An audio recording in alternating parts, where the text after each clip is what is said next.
Assalamualaikum warahmatullahi wabarakatuh. Perkenalkan nama saya Azizar Pratama dengan NPM 2578 2089. Di sini saya akan menjelaskan tentang lapisan transportasi.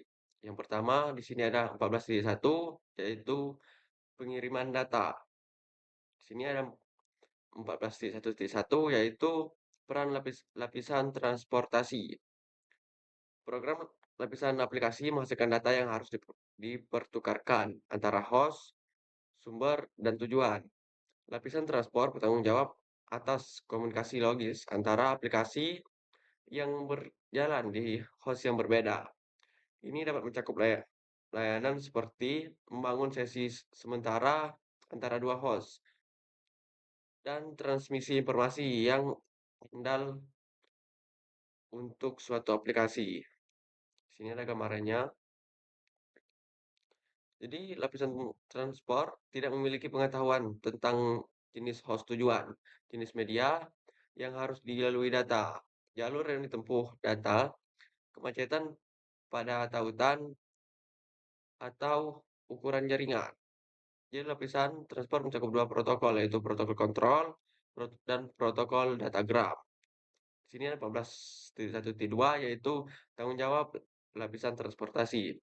Di sini ada tanggung jawabnya, yaitu melacak percakapan individu ya. Pada lapisan transport, setiap kumpulan data yang mengalir antara aplikasi sumber dan aplikasi tujuan dikenal sebagai percakapan dan dilacak secara terpisah. Di sini ada membagi data menjadi segmen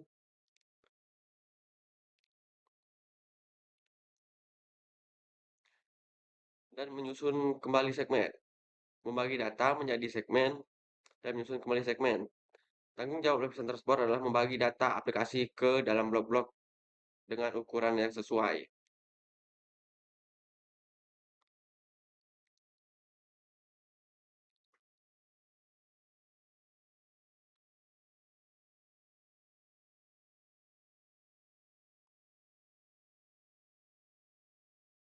Di sini ada tambahan informasi header, yaitu protokol lapisan transport juga menambahkan informasi header yang berisi data binar dan yang diorganisasikan ke dalam beberapa file ke setiap blok data. Ini ada gambarannya. Yang ketiga ada 14.1.3 yaitu protokol lapisan transportasi. Jadi protokol ini IP hanya berkaitan dengan struktur pengalamatan dan perutuan paket. IP tidak menentukan bagaimana pengiriman atau transportasi paket tersebut berlangsung. Di sini ada 14.1.4 yaitu protokol kontrol transmisi. Jadi IP hanya berkaitan dengan struktur, pengalamatan, dan perututan paket. Dari pengirim asli ke tujuan akhir, IP tidak bertanggung jawab untuk menjamin pengiriman atau menentukan apakah koneksi antara pengirim dan penerima perlu dibuat. TCP dianggap sebagai protokol lapisan transport yang andal dan lengkap, sebagai yang memastikan bahwa semua data sampai ke tujuan. TCP mencakup bidang-bidang yang memastikan pengiriman data aplikasi. Jadi di sini ada catatan tentang TCP, yaitu tersebut TCP analog dengan pengiriman paket yang dilacak dari sumber ke tujuan. Sini ada 14.1.5 yaitu protokol datagram pengguna atau UDP. UDP adalah protokol lapisan transport yang lebih sederhana daripada TCP. UDP tidak menyediakan keandalan dan kontrol aliran yang berarti membutuhkan lebih sedikit bidang header karena proses pengirim dan penerima UDP tidak perlu mengelola ke keandalan dan kontrol aliran. Ini berarti datagram UDP dapat diproses lebih cepat daripada segmen TCP. Dan UDP juga menyediakan fungsi dasar untuk mengirim datagram antar aplikasi yang sesuai. Catatan UDP-nya adalah protokol tanpa koneksi, karena UDP menyediakan keandalan atau kontrol aliran. Jadi UDP juga dikenal sebagai protokol pengirim upaya terbaik karena tidak ada pengakuan bahwa data telah diterima dan di tujuan.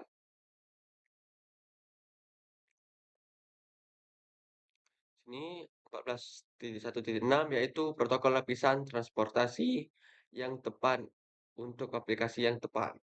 Yang beberapa aplikasi dapat mentolerir kehilangan data selama transmisi melalui jaringan, tetapi penundaan transmisi tidak dapat diterima. Untuk aplikasi ini, UDP adalah pilihan yang lebih baik karena membutuhkan lebih sedikit overhead jaringan. UDP lebih disukai untuk aplikasi seperti voice over IP. IP. Konfirmasi dan transmisi ulang akan memperlambat pengiriman dan membuat percakapan suara tidak dapat diterima. UDP juga digunakan oleh aplikasi permintaan dan balasan, yang dimana data yang dikirim minimal dan pengiriman ulang dapat dilakukan dengan cepat. Sebagai contoh, jika satu atau dua segmen dari siaran video langsung gagal sampai, hal itu akan menyebabkan gangguan sesaat pada siaran. Jadi pengembang pengembang aplikasi harus memilih jenis protokol transport yang tepat berdasarkan kebutuhan aplikasi. Sini ada UDP dan TCP. Mungkin itu saja yang selanjutnya akan dijelaskan oleh teman saya.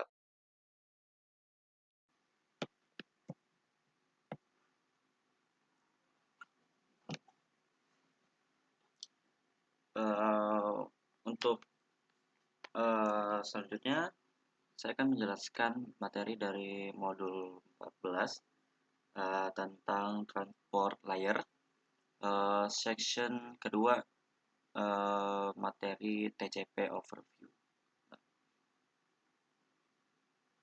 Di sini saya akan menyampaikan tentang fitur-fitur utama pada protokol TCP.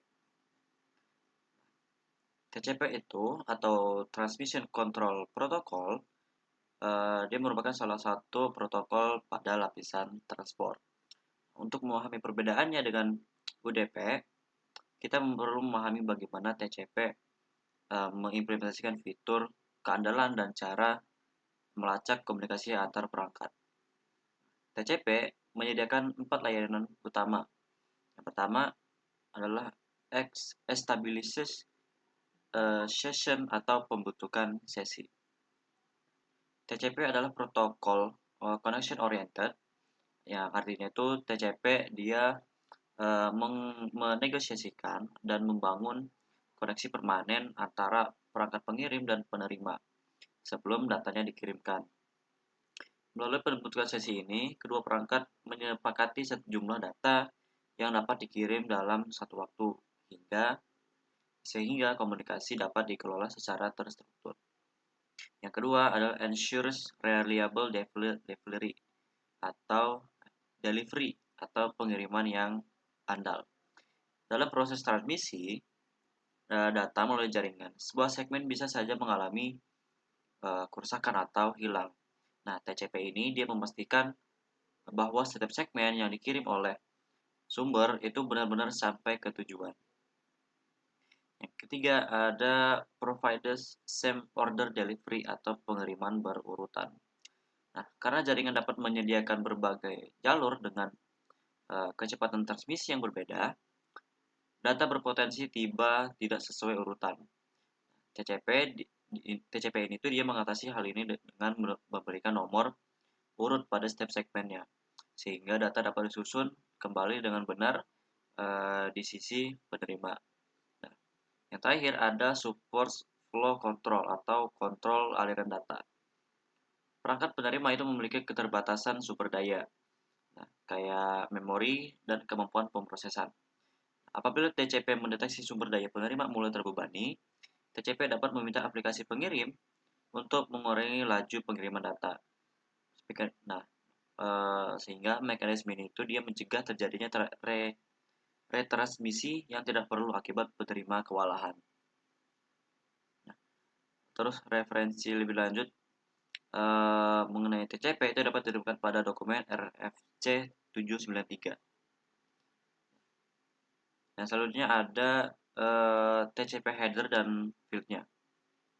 Nah, TCP itu dia kan merupakan stateful protocol. Nah, artinya itu TCP selalu mencatat status dari setiap sesi komunikasi yang sedang berjalan. Mulai dari data mana yang sudah dikirim hingga data mana yang sudah dikonfirmasi diterima. Sesi ini tuh dia dimulai saat koneksi dibangun dan berakhir saat koneksi ditutup. Ketika TCP mengenkapsulasi data dari lapisan aplikasi, TCP menambahkan overhead sebesar 20 byte atau 160 bit dalam bentuk header. TCP header terdiri dari 10 field yang akan saya jelaskan secara satu persatu. Yang pertama adalah source port. Nah, ini tuh field 16 bit untuk mengidentifikasi aplikasi pengirim berdasarkan nomor portnya. Yang kedua ada destination port. Nah, field 16 bit untuk mengidentifikasi aplikasi tujuan berdasarkan nomor port. Nah, lalu ada sequence number field 32 bit yang digunakan untuk keperluan penyusunan ulang data di sisi penerima. Yang ketiga ada acknowledgement number. Dia field 34 bit juga yang digunakan untuk mengkonfirmasi bahwa data telah diterima sekaligus menunjukkan byte berikutnya yang diharapkan dari pengirim. Nah, untuk yang kelima ada header length. Ini tuh field 4 bit, dikenal juga sebagai data offset yang menunjukkan panjang dari TCP header itu sendiri. Yang keenam ada reserve field 6 bit yang saat ini dicadangkan untuk penggunaan di masa mendatang. Yang ketujuh ada control bits. Nah, field 6 bit yang isinya itu kode bit atau flag yang menunjukkan tujuan dari fungsi menunjukkan tujuan dan fungsi. Saya ulangi.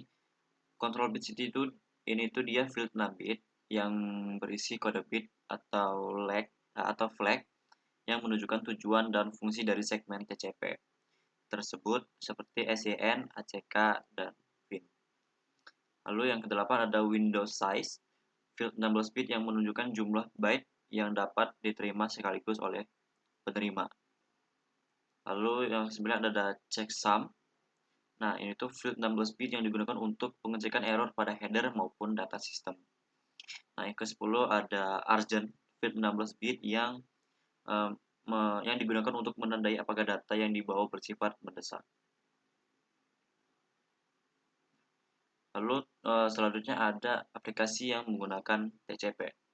Nah, TCP itu kan merupakan contoh nyata bagaimana lapisan-lapisan dalam kontrol suite TCP IP memiliki peran yang spesifik dan saling melengkapi.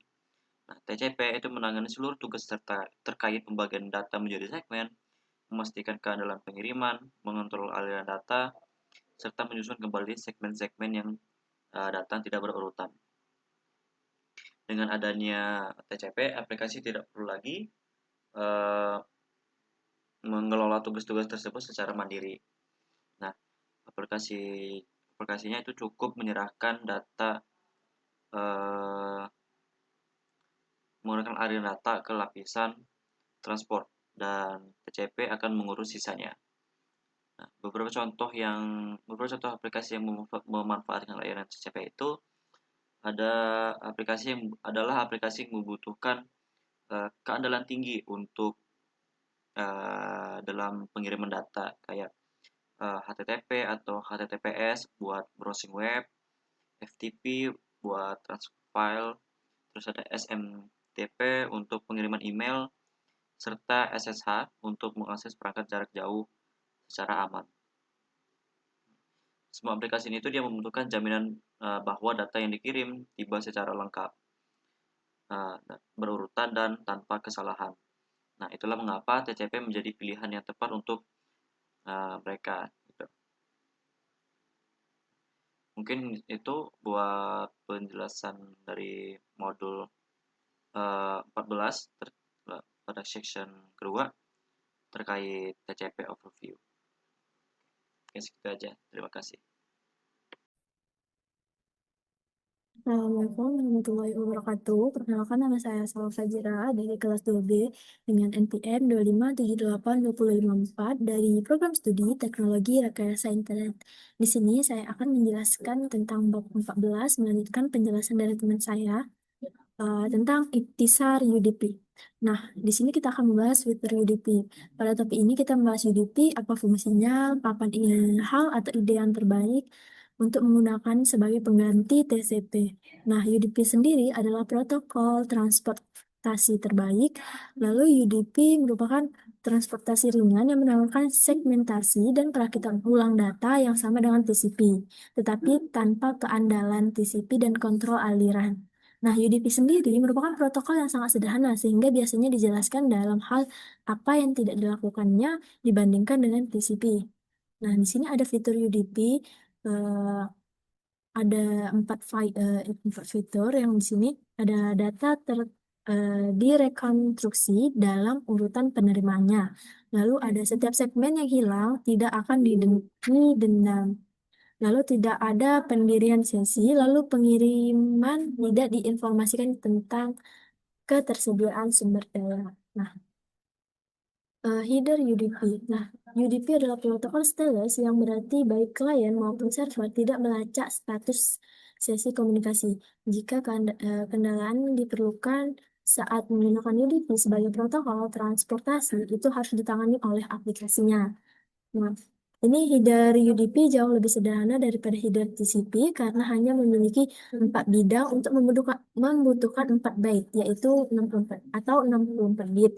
Nah, ini ada gambar yang menunjukkan bidang dalam header UDP. Nah, ada port sumber, panjang, pelabuhan tujuan, jumlah flash. Oke. Lalu ada bidang header UDP. Nah, ini ada bidang headernya. Port sumber ini bidang yang 16 bit yang digunakan untuk mengidentifikasi aplikasi sumber berdasarkan nomor port. Lalu pelabuhan ini tujuannya bidang 16 bit yang digunakan untuk mengidentifikasi aplikasi tujuan berdasarkan port nomornya. Lalu bidang 16 bit yang menunjukkan panjang header. Nah, ini panjang header. Data gram UDP. Lalu ada jumlah pemeriksaan. Bidang 16 bit yang digunakan untuk pemeriksaan kesalahan header dan data gram. Oke, lanjut kita ke aplikasi yang menggunakan UDP. Nah, ini ada beberapa aplikasi yang menggunakan UDP. Ini aplikasi video dan multimedia langsung. Nah, aplikasi ini dapat mentolerir berbagai kehilangan data, tetapi memerlukan sedikit atau tanpa penundaan. Nah, contohnya ini termasuk VoIP dan video streaming langsung. Lalu ada aplikasi permintaan dan balasan sederhana. Nah, seperti contohnya DNS dan DHCP. Nah, aplikasi permintaan dan balasan sederhana ini merupakan aplikasi dengan transaksi sederhana di mana host mengirim permintaan dan mungkin tidak menerima balasan begitu. Lalu ada aplikasi yang menangani kendaraan sendiri. Nah, ini seperti contohnya SNMP dan TFTP. Oke, kita lanjut. Nah, ini ada pemeriksaan. Kita lanjut aja ke 14.4 part number. Bentar, teman-teman. Kita ubah. Oke. Biar lebih mudah menjelaskan. Nah, 14.1 ini beberapa komunikasi terpisah. Nah, yang sudah kita pelajari, pada beberapa situasi di mana TCP adalah protokol yang tepat untuk pekerjaan itu, dan situasi lain di mana UDP harus digunakan. Nah, protokol lapisan transportasi TCP dan UDP menggunakan nomor port untuk mengelola beberapa percakapan simultan. Seperti yang ditunjukkan pada ini, gambar ini, port sumber 16 bit, pelabuhan tujuan 16 bit, begitu teman-teman. Lanjut kita ke pasangan soket. Nah, port sumber dan tujuan ditempatkan dalam segmen. Segmen kemudian dienkapsulasi dalam paket IP. Paket IP berisi alamat IP sumber dan tujuan. Nah, kombinasi alamat IP sumber dan nomor port sumber atau alamat IP tujuan dan nomor port tujuan dikenal sebagai soket, teman-teman. Begitu. Nah, ini port sumber teman-teman, dan no dan IP sumber begitu teman-teman. Oke, lanjut kita ke grup nomor port. Nah, Internet Assigned Number Authority atau IANA adalah organisasi standar yang bertanggung jawab untuk menetapkan berbagai standar pengelamatan termasuk nomor port 16 bit. 16 bit yang digunakan untuk mengidentifikasi nomor, port sumber, dan tujuan menyediakan rentang port dari 0 hingga 65.535. Nah, IANA ini telah membagi rentang angka menjadi 3 kelompok, teman-teman. Ada 0 hingga 1023, 1024 hingga 49.151, dan 49.152 hingga 65.535, teman-teman, gitu ya. Oke, lanjut ini di perintah NetSat. Nah, koneksi TCP yang tidak dapat dijelaskan dapat menimbulkan ancaman keamanan besar. Nah, mereka dapat menunjukkan bahwa sesuatu atau seseorang terhubung dengan host lokal terkadang perlu untuk mengetahui koneksi TCP mana yang aktif, yang terbuka, dan berjalan pada host jaringan, gitu. Nah, NetSat adalah utilitas jaringan yang penting yang dapat digunakan untuk memverifikasi koneksi tersebut. Seperti pada gambar ini, dia akan mencontohkan protokol yang digunakan, gitu. Oke, kita ini tentang pemeriksa pemahaman. Nanti polisi, teman-teman. Oke, mungkin segitu saja dari saya penjelasan dari 14.4 dan 14.3 tentang ikhtisar UUDP dan nomor port, teman. Saya akhiri. Wassalamualaikum warahmatullahi wabarakatuh. Halo, aku Zara Nadia. Jadi pada kali ini saya akan menjelaskan bagian kita ada CP communication, proses atau proses komunikasi DCP. So, nah, di PSBN tuh kita tuh punya proses software TCP atau TCP second process. Nah, di situ tuh selain proses aplikasi yang bagian dari konfigurasi untuk menggunakan network, nah nomor port secara otomatis ditetapkan atau dikonfigurasi secara manual oleh administrator sistem. Server individu tidak dapat memiliki dua layanan yang ditetapkan nomor port di dalam yang sama di dalam menu transportasi yang sama. Misalnya, host menjalankan aplikasi server web dan aplikasi secara virtual. Dia dapat mengkonfigurasi keduanya untuk menggunakan port yang sama, seperti port TCP/80. Nah, aplikasi server aktif yang ditetapkan ke port tertentu dianggap terbuka, yang berarti bahwa lapisan transportasi itu menerima dan memproses segmen yang dialamatkan ke port tersebut. Nah, setiap permintaan klien masuk yang dialamatkan ke soket yang benar diterima. Dan data diteruskan ke aplikasi server. Mungkin ada banyak port yang terbuka secara bersama di server. Satu untuk setiap aplikasi server aktif. Nah, di sini nih kita tuh akan melihat informasi lengkap tentang server TCP. Yang pertama tuh ada klien sending TCP request atau itu klien yang mengirim permintaan TCP. Nah, klien itu mengirim permintaan TCP. Nah, klien satu itu tuh meminta layanan web 2 dan klien 2 tuh meminta layanan email ke server yang sama. Nah, lalu tuh ada request destination port. Nah, di mana tuh klien satu tuh dia akan merequest web service eh, menggunakan lalu destination port 82.ttp dan klien 2 tuh merequest email service menggunakan lalu itu port 85. Lalu tuh ada request sort ports yang dimana tuh klien tuh akan merequest dynamically generate dan source port number yang nah, di sini tuh AKS itu tuh akan menggunakan source port yaitu 49152 dan klien 2 tuh akan menggunakan source port 51152. Nah, itu ada respon destination port. When the server di mana saat server itu merespon panggilan klien, nah dia tuh akan berkebalikan dia akan berkebalikan researchnya portsnya tuh. Aduh. Nah, nah, dia tuh Ketika satu melakukan klien, server itu akan membalikan port tujuan dan sumber permintaan awal. Nah, perhatikan bahwa respon server terhadap malware yang memiliki port tujuan 4952 dan respon email sekarang itu memiliki port tujuan 5112. Nah, respon source ports atau the source port itu self respond itu tuh port yang dalam server itu akan merespon yang asli. Itu akan merespon destination yang asli ke ke initial request. Nah, lanjut itu ada TCP connection atau establishment atau pembentukan koneksi TCP. Nah,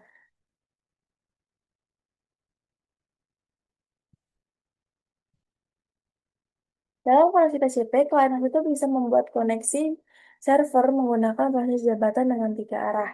Yang pertama itu adalah sync, yaitu klien yang memulai mendeteksi komunikasi klien ke server dengan server yang lain. Nah, lalu itu ada egg and sync. Nah, server ini nih mengakui sesi komunikasi klien server ke server tuh meminta sesi komunikasi server ke klien. Nah, selanjutnya itu ada egg. Klien yang mulai mengaku sesi komunikasi dari server ke klien. Nah, jabat jabat tangan tiga arah memvalidasi bahwa tujuan bersedia berkomunikasi. Dalam contoh ini, pasangan memvalidasi bahwa host tersedia. Lalu ada session termination atau penghentian sesi. Nah, untuk koneksi, bendera kontrol selesai VN harus diatur di header segmen untuk mengakhiri setiap TCP satu arah. Nah, jabat tangan dua arah yang tadi dari segmen VIN dan segmen pengakuan X itu digunakan oleh karena itu, untuk mengatur satu percakapan yang didukung oleh TCP, diperlukan 4 pertukaran untuk dari kedua sesi. Nah, yang pertama tuh ada V, yaitu when the client has no more data to set in the stream, and send a segment with the VIN flag set. Nah, jadi di saat klien itu nggak punya data yang harus dikirim ke stream, maka dia itu akan mengakhiri segmennya. Nah, lalu tuh di saat server itu mengirim edge, nah dia tuh akan mendapatkan eh,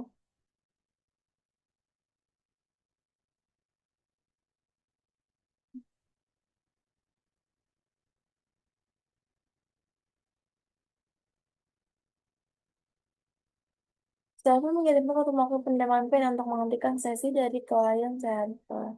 Nah, kalau ini server itu akan mengirim VIN dan lalu akan menerima dan akan mengakhiri server ke client session. Kalau ada egg lagi itu dia tuh klien akan merespon with egg dan dia tuh itu akan dan akan mematikan lewat server. Lalu ada TCP three-way handshake analysis atau analisis jabat tangan dari tiga arah. Nah, fungsinya tuh ada, ini menetapkan bahwa perangkat tujuan berjaringan dan ini memverifikasi bahwa perangkat tujuan memiliki layanan aktif dan layanan permintaan pada nomor tujuan yang ingin digunakan. Nah, ini memberitahu perangkat tujuan bahwa kalian tersebut bermaksud untuk membuat sesi komunikasi pada nomor port tersebut. Okay, so, untuk penjelasan dari TCP Communication Process itu akan saya akhiri dan akan dilanjutkan oleh teman saya. Bismillahirrahmanirrahim. Assalamualaikum warahmatullahi wabarakatuh. Saya Arsyil Koordinator dengan NPM 257821110. Jadi saya akan menjelaskan tentang Dynetaket, yaitu tentang TCP pada modul 14.6, yaitu keandalan dan pengendalian aliran atau reliability dan flow control pada TCP ya. Yang pertama yaitu pengiriman terjamin dan terurut, yaitu keandalan pada TCP. Nah, keandalan TCP yang pertama itu pengiriman terjamin dan terurut. Nah, dalam TCP ya, itu ada yang namanya sequence number atau yang biasa disebut dengan segmen. Nah, segmen ini itu diberi nomor urut. Nah, digunakan agar penerimaan dapat menyusun kembali data sesuai urut yang benar. Nah, jadi setiap data itu dijadikan segmen ya. Nah, setiap segmen itu akan diberi nomor urut lalu digunakan agar penerima dapat menyusun kembali data tersebut. Nah, jadi penerima itu dapat menyusun kembali data yang telah diterimanya dengan segmen tadi. Seperti ini tuh. Selanjutnya itu ada kehilangan data dan pengiriman ulang. Nah, sering terjadinya adanya kehilangan data dan pengiriman ulang ya. Nah, TCP ini itu ada yang namanya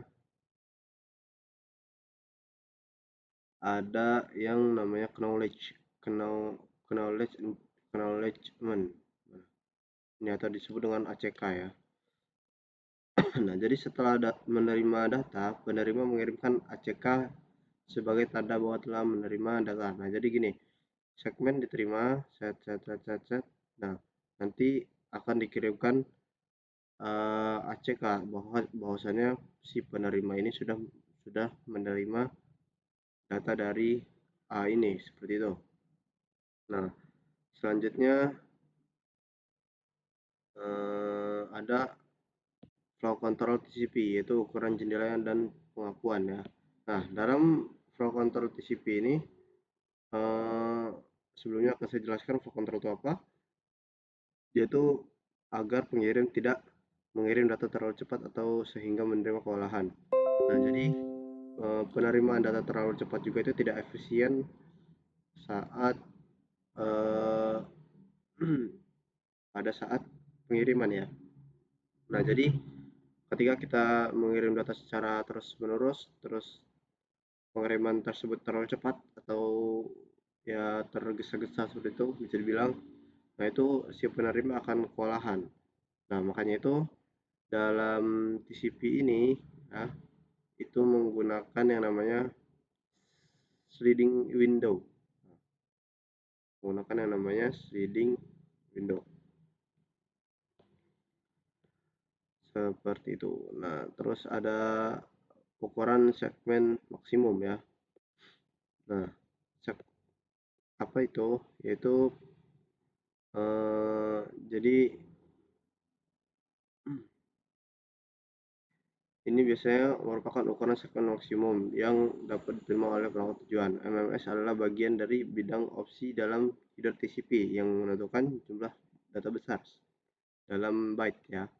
Jadi semuanya itu dalam bentuk byte. Nah, yang dapat diterima perangkat dalam satu segmen TCP. Ukuran MMS tidak termasuk dalam header TCP. MSS biasanya disertakan selama proses jabat tangan 3 arah. Nah, itu 3 arah yang dimaksud penerima, terus penerima, pengirim, dan nanti ada ini pengirimnya ya, seperti itu. Nah, terus ada dalam flow control itu ada yang namanya pencegahan kemacetan, ini dimana agar ketika pengiriman tidak terjadi yang namanya penghambat atau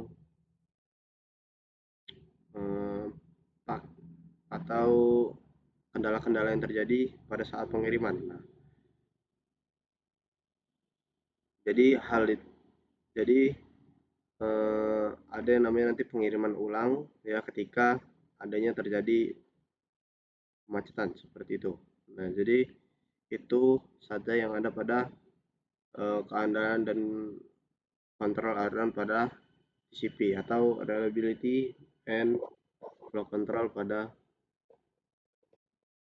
TCP. Ya, mungkin itu saja. Assalamualaikum warahmatullahi wabarakatuh. Saya Kang Pehyan dengan NPM 25782098. Oke, di sini saya akan menjelaskan dari modul 4 transport layer di 14.7 yaitu UDP communication. Oke. Kita langsung aja masuk ke UDP, Low Overhead versus Reliability. Nah, UDP itu atau User Datagram Protocol itu adalah protokol pada layar transport yang mengutamakan kecepatan dalam pengiriman data.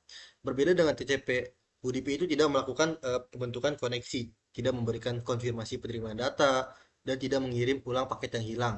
Karena prosesnya lebih sederhana, UDP itu memiliki overhead yang rendah sehingga pengiriman data itu menjadi lebih cepat. Nah, oleh karena itu, UDP itu banyak digunakan pada aplikasi seperti streaming video, FOIP, game online, atau DNS yang lebih mengutamakan kecepatan daripada keandalan. Nah, di sini ya. Oke, lanjut ke UDP datagram reassembly.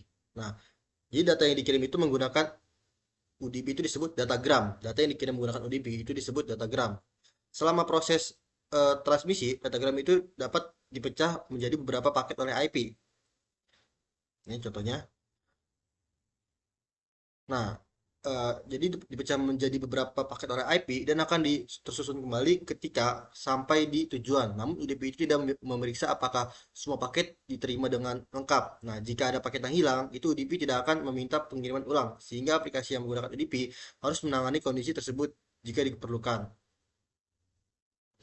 Kita masuk ke UDP server process and request. Nah, jadi pada komunikasi UDP, server itu bertugas menyediakan layanan dan menunggu permintaan dari klien pada port tertentu. Jadi ketika klien mengirim datagram, server itu akan proses permintaan tersebut dan langsung mengirimkan balasan. Karena UDP bersifat connectionless, server itu tidak perlu membangun koneksi terlebih dahulu, sehingga proses komunikasi seperti menjadi lebih cepat dan juga efisien. Oke, ada UTP klien proses. Jadi di sini klien itu merupakan proses yang meminta klien kepada server. Nah, klien itu akan membuat datagram UDP dan datanya dikirim. Datanya akan klien itu akan membuat datagram UDP dan mengirimkannya ke port tujuan. Nah, jadi tujuan sesuai layanan yang dibutuhkan. Setelah server memberikan respon, proses komunikasi selesai tanpa adanya pembentukan koneksi. Jika terjadi kehalangan, paket UDP tidak akan mengirim ulang secara otomatis sehingga keandalannya lebih rendah dibandingkan TCP.